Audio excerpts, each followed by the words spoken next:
Hello and welcome to you all wherever we find you today. I'm Jeremy Cowan, the editorial director and founder of Vanilla Plus, and your host for the next hour. And welcome to the latest in our Thought Leadership series. Today we're discussing Intelligent Business Support Systems, or BSS for short. And our two expert speakers are from Martin Dawes Systems and are ready to help you unlock the business market potential for communication service providers. For quite a while now, the communications industry has been looking for new business models to drive greater market growth. And right now, CSPs worldwide are eyeing their business customers, and that doesn't matter whether they're enterprise-scale corporations or small and medium-sized businesses, because the CSPs see opportunities for significant and profitable growth. But of course, there are huge challenges too, which is where our speakers come in. MDS are going to show us how new business models can help service providers to launch new offerings into these business markets and do it quickly.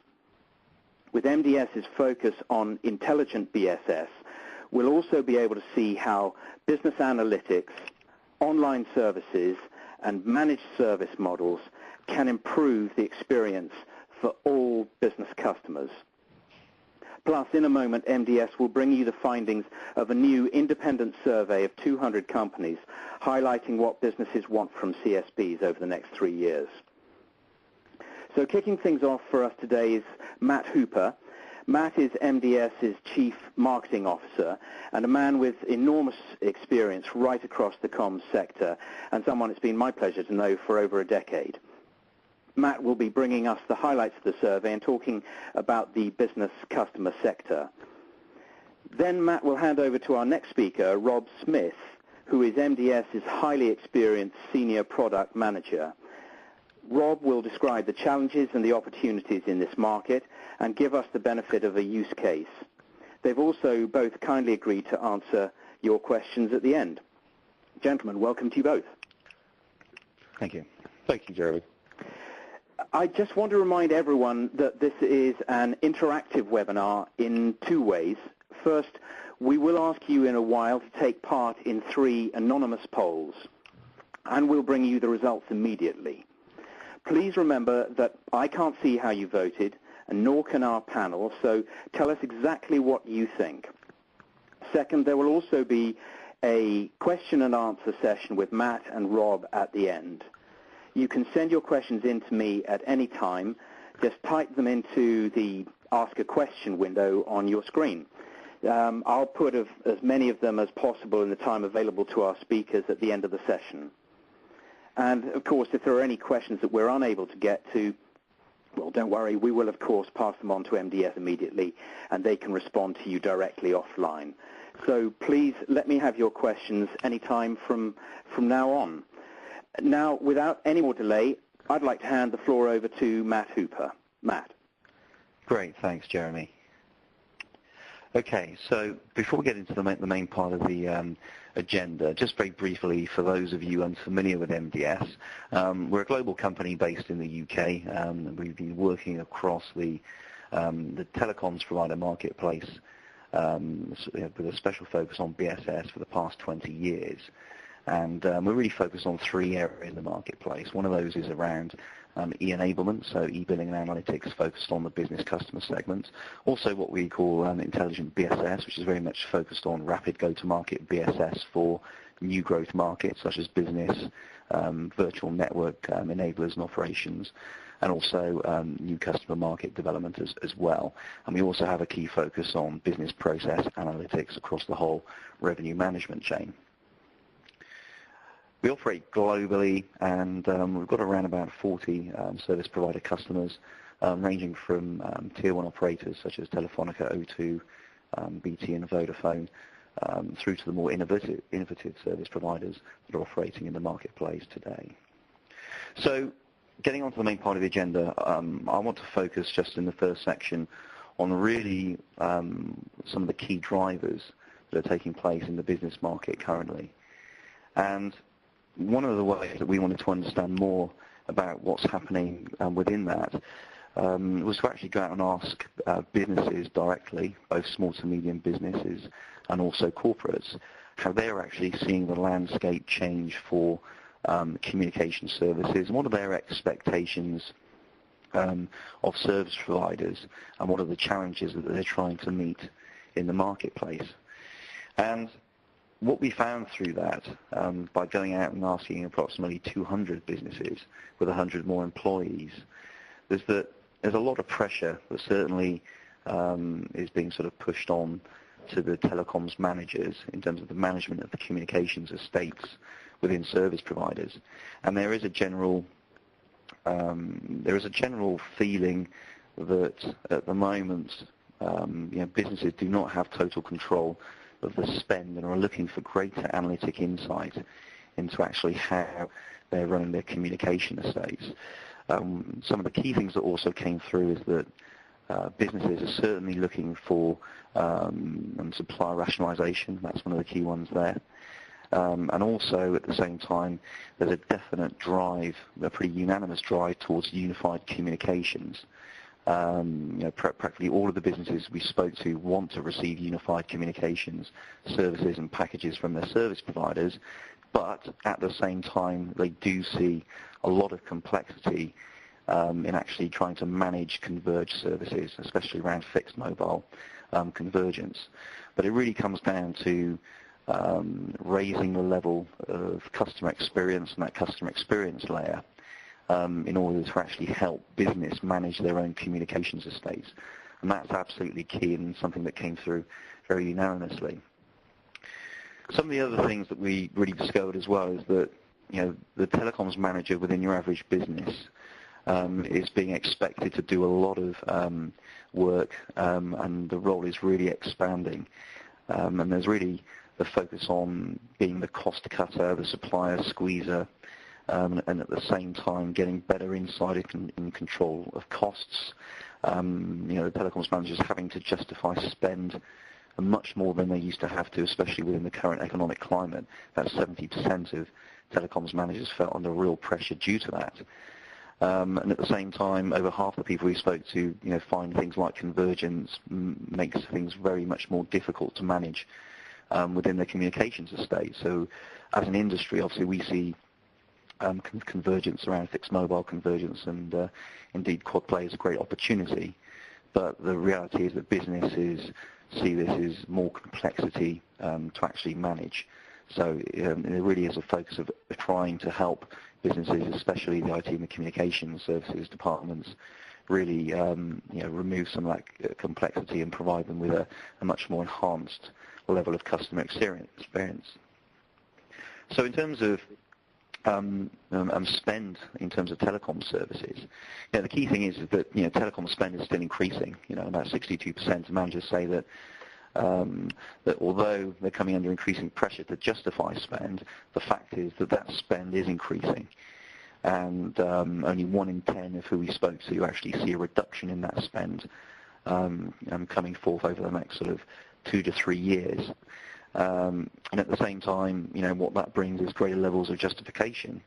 And the key driver there is about getting better control and greater focus on what they've actually got, and also the services they want to receive from fewer service providers over the next few years.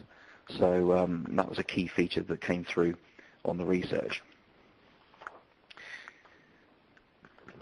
So in terms of the management of telecoms, certainly, especially obviously within larger companies, that management of communications is still very much centralized.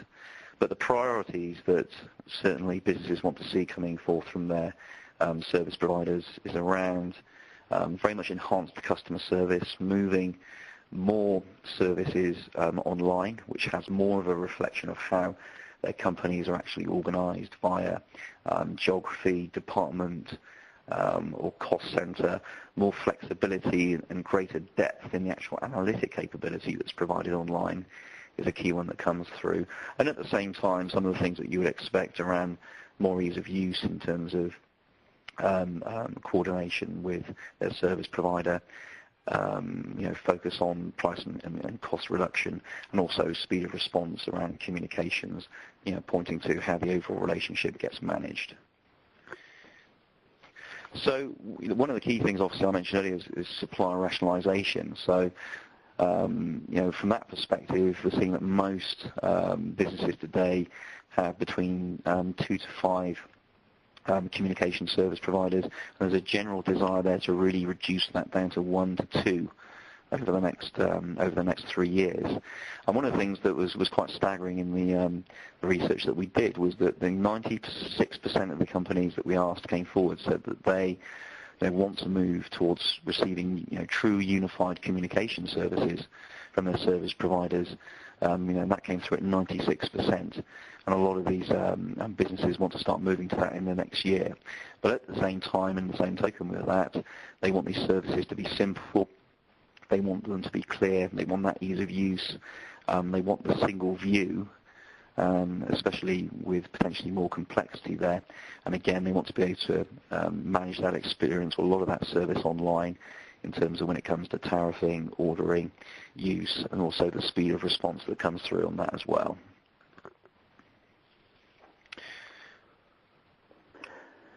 Well, thank you.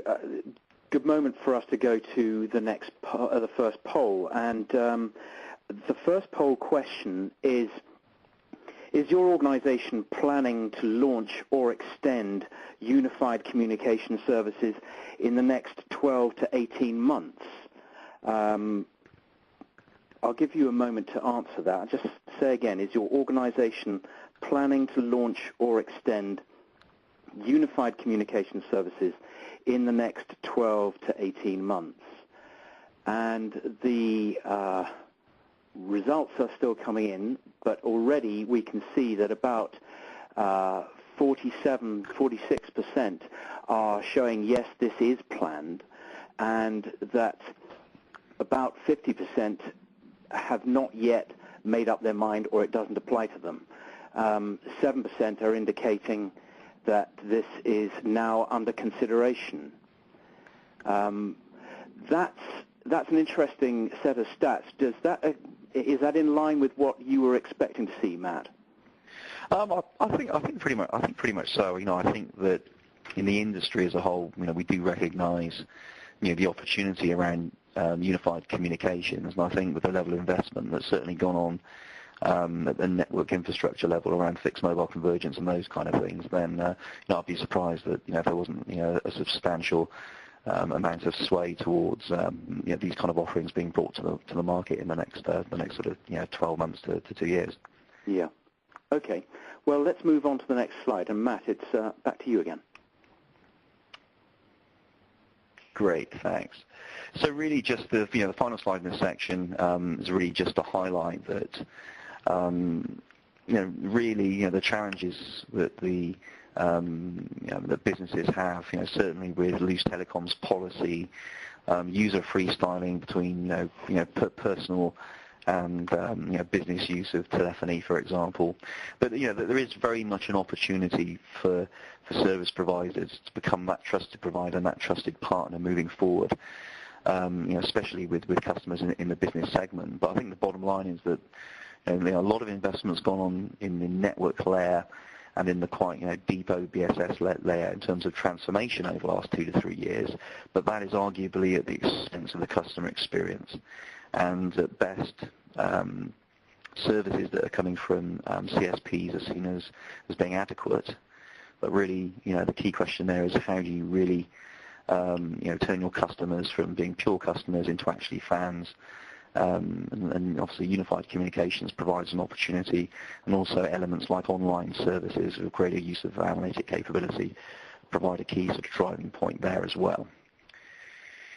So for everybody on the on this webinar, we do have a more detailed white paper that goes into much more detail around the statistics and also the key drivers around this research, and that can be downloaded from the MDS website, which is www.martindoorssystems.com.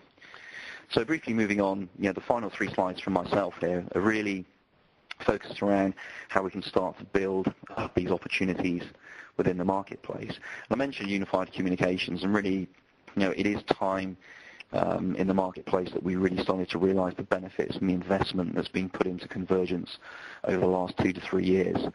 And the bottom line, which is also reinforced by the research, is that certainly the business customer base is expecting to receive much more than telephony services from their communication service providers.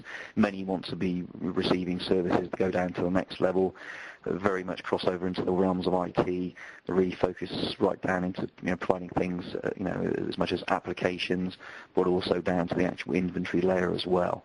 So that's obviously a key driver in how this kind of new multitude of services, this new plethora of services get supported in the marketplace. And obviously, certainly BSS structures and systems need to be able to support the agility and the creativity required in supporting elements, for example, like more complex price plans, being able to change things very quickly, being able to customize things much more quicker than potentially we've been used to within the standard telecoms model. And at the same time, if you're looking at the online side of things as well, the benefits of network convergence really need to be realized at a customer experience layer. There needs to be a single view of services when it comes to order management, the flexibility within the catalogs to handle offers, promotional packages, price plans, but also bundles as well, which can be a challenge and from some perspectives. And also at the same time, being able to have a greater level of intelligence that really drives across the process orchestration layer, especially with such a focus on business process management and also optimization over the last 2 to 3 years. So this is really where the intelligence part of where BSS infrastructures need to move to start to come in. And at the same time, one of the things that we're certainly seeing in the marketplace is really a second wave, a second generation of not just interest but proactive plans and launches of virtual network operator services in the marketplace. So really there, we're seeing sort of 3 sort of key drivers coming through for operators really trying to get into the virtual network provision space, where potentially mobile service providers are looking to extend their existing footprint. Global service providers are expanding their geographic footprint, and also cable operators, for example, are moving into more of a quad play scenario. So we would certainly predict that over the next 12 months, over the next 3 years, that we're going to see many virtual network operator launches taking place. And obviously to do that, you need a very flexible an agile approach to actually providing the virtual network enabler capabilities both around the OSS and the BSS layer, which is not necessarily the structures and systems that exist within traditional operator environments, because there needs to be a lot more flexibility and a lot more focus on how rapid these offerings can be brought into the marketplace. So we see that as a key driver and a key opportunity. Which makes this the ideal moment to go to poll 2. I think the response to this is going to be particularly informative. Is your organization planning to launch or extend MVNE or MVNO services in the next 12 to 18 months? So once again, is your organization planning to launch or extend MVNE or MVNO services during the next 12 to 18 months? Well, there's a pretty clear series of replies coming through, but the predominant answer is still people not quite sure. I think the 25% are indicating that this is under consideration, and around 8% that this is planned, and 8% again that they have no such plans at the moment, though that could of course change. Matt or Rob, is that again in line with your expectations? To be honest, I'd say that was, if I'm being totally honest, probably a little bit inconclusive. But yeah, I guess there's a proportion there that's certainly under consideration, and I think because this is an area which requires a new business model, new infrastructure, potentially launching across different brands and working with much more greater focus on third-party partnerships and those kind of things, which is still very complex for the service provider marketplace. That probably indicates why there's probably a little bit of ambiguity coming through. But certainly, we've certainly seen quite a strong driver coming through to as a genuine opportunity to try and penetrate new or different areas of the marketplace, and it certainly is a growth opportunity in the marketplace at the moment for sure. Well, it's clearly under consideration in a lot of businesses at the moment. Matt, back to you. Great, thanks, Jeremy. So really, just the final slide for myself in this section is really just focused on, we talk about intelligent BSS, and really that comes down to the fact that, looking at new models, there is a definite drive to be able to provide additional connectivity services into vertical marketplaces, whether that's greater focus on business, which we're predominantly talking about today, or into areas like smart metering, healthcare. We know specifically through just working with some of our own customers that new levels of connectivity service and more elements around innovation to actually drive the next level of growth for the service provider marketplace really does need a new level of intelligence or business enablement that sits on top of existing BSS infrastructures. And I think the industry's seen enough of a lot of very expensive, time-consuming transformation over the last 2 to 3 years. So the focus now is really about looking at how you can actually add both intelligence, how a greater degree of orchestration, especially around business processes, can be added on top of existing OBSS infrastructures, to be able to actually manage some of the complexity that comes with having to manage multiple partners, multiple third parties, to really driving towards supporting much wider product and solution portfolios with a greater choice and a greater flexibility in price plans, and really the agility to change a lot quicker. And we're very much sort of seeing this coming forth because really from our perspective, a lot of the focus has been on cost control and rationalization in the marketplace over the last few years. But really, we've got to look towards now, where is the growth coming from? And the business and the market engagement, has to be clear, but at the same time, there has to be the agility and the flexibility, especially within the business support infrastructure, to be able to actually enable this. So that really just summarizes some of the research that we've seen. I've summarized there some of the opportunities that we see. So what I'm now going to do is hand over to Rob Smith, who's going to talk a little bit more about really some of the solution strategy challenges for one thing, but also how some of these challenges can be solved in the marketplace. So over to you, Rob. Thanks, Matt. Thanks for that. So there are significant opportunities, as Matt's gone through, in convergence, which really nobody's cracked as yet. I think from my perspective, the virtual network model, which has seen a resurgence in the last 6 to 9 months, but maybe looking at our poll, maybe not quite as much as considered, and the new models in the healthcare and utilities. And with those opportunities come significant challenges for the CSPs. For me, it boils down to 2 distinct areas. There's the IT environment, which really has, it's seen organic growth of the cables and the hardware and the systems and the applications over a relatively short period of time that is precluding rapid change. It's the old analogy of turning a supertanker. It's going to be slow. And then on the other side, there's the operational environment. We see vertical processes and, more importantly perhaps, manual processes. And we see huge volumes of data, but actually with very little information. This all adds to the difficulty of delivering new services. In terms of the business challenges, the market challenges, we've got the old standbys. There's the market saturation, there's new competition, especially from the more agile webcos. There's the need to differentiate, and there really is the need to gain a greater share of wallet. To thrive in such a market is really going to require a new agility, more cost-efficient operations, and real-time information, not data, but real-time information.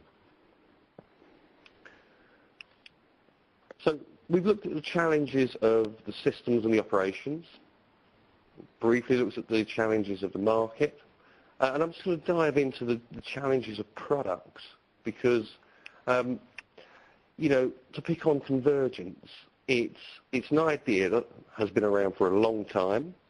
I think we're starting to see a point in the market where the customers, the business customers in particular, are really asking for it. And, you know, it reminds me of a story from a long, long time back in the days of old convergence when we're talking about MobX. I'm sure a few people remember that, mobile extension.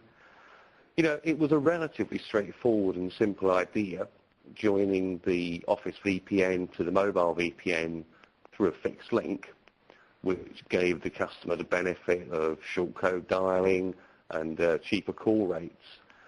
But, you know, within the first 3 to 6 months of that product being introduced, it was almost canned. And it wasn't because it was a bad product. It was losing money. Customers, users did as users do. They found a loophole, and they were making some very nice, cheap, free international phone calls. And the difficulty was not because the product didn't work, but because the product was delivered as technology and not as a business service.